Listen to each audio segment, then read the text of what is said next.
another type of chord called the ninth chord. When you're playing blues and jazz, oftentimes you need this sound like this, a ninth chord.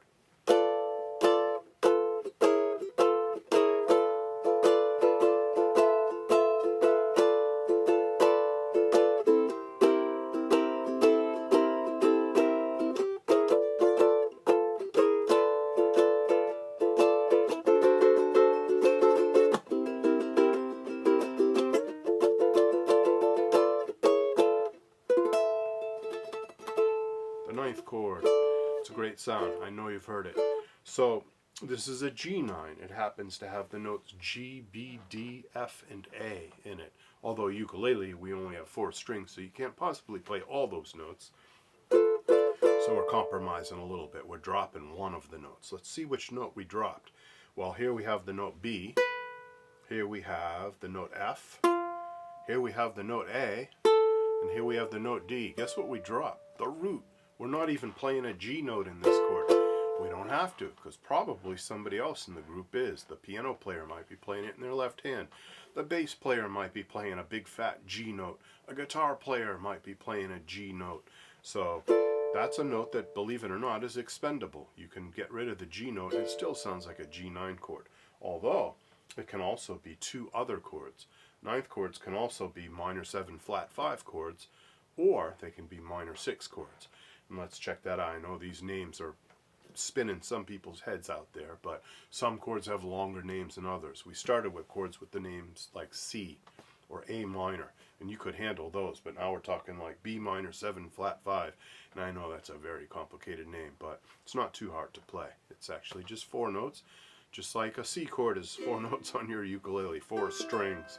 Well, so isn't a B minor 7 flat 5. So you've got G9, G, B, D, F, A, and then B minor 7 flat 5, or for you classical people, it's called B half diminished. I never call it that, but that's a valid name for it too. But most jazz players and people who play popular music tend to call it minor 7 flat 5. That has the notes B, D, F, and A in them. Well, those are the same notes we have here, B, D, F, and A. So this is a G9 chord, it's a B minor 7 flat 5 chord. It's also a D minor 6 chord, the Django Reinhardt gypsy jazz kind of chord. Minor 6, beautiful chords. You hear them in Western swing music too. So D, F, A, B is how you spell a D minor 6 chord, D, F, A, B. And those are the notes we have right here, D, F, A, B. So that's 3 chords in one. This functions as a G9.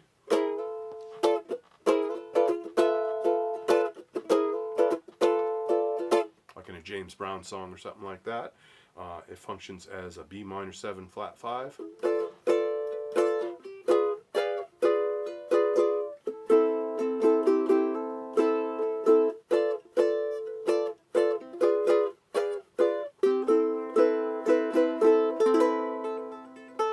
Three chords in one. So there you have it. That's chord equivalence, and there's a whole lot more, but I think those are the main ones that most ukulele players should know. They should know how to take a 6th chord, like a C6, and also think of it as an A minor 7.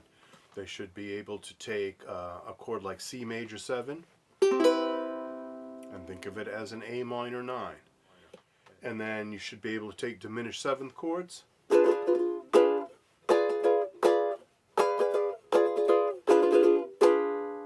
and think of those as 4 different diminished chords. Any one of the notes in that diminished chord can be considered its root. And then last but not least, we talked about the 9th chord also being the minor 7 flat 5 chord, also being the minor 6 chord, depending on, again, its root, the key you're in, and the function that it has in that song. How is it acting? What comes before it?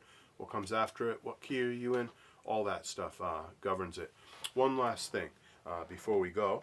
And this is a very important music theory rule. I'm going to try to say it as clearly as possible, but the way that you name notes, when you're talking about notes and you're talking about chords and you decide what name to give them, that might be a mysterious art to some people, a black art, you know. It's like, how do they come up with these names? Why do they call chords what they do? Well, there's one rule that really, really governs this, and that is that when you spell chords, you have to use every letter of the musical alphabet, which we know is A, B, C, D, E, F, G, Those are the 7 letters of the musical alphabet. You have to use every one of those letters, but you can only use each letter once. You cannot say C and C sharp, for instance, when you're spelling a scale or a chord. It can't be both. You can't have a C and a C sharp. So that's why you would say C and D flat. That's why we would properly call it D flat rather than C sharp. That way we use every letter, and we're using every letter only once.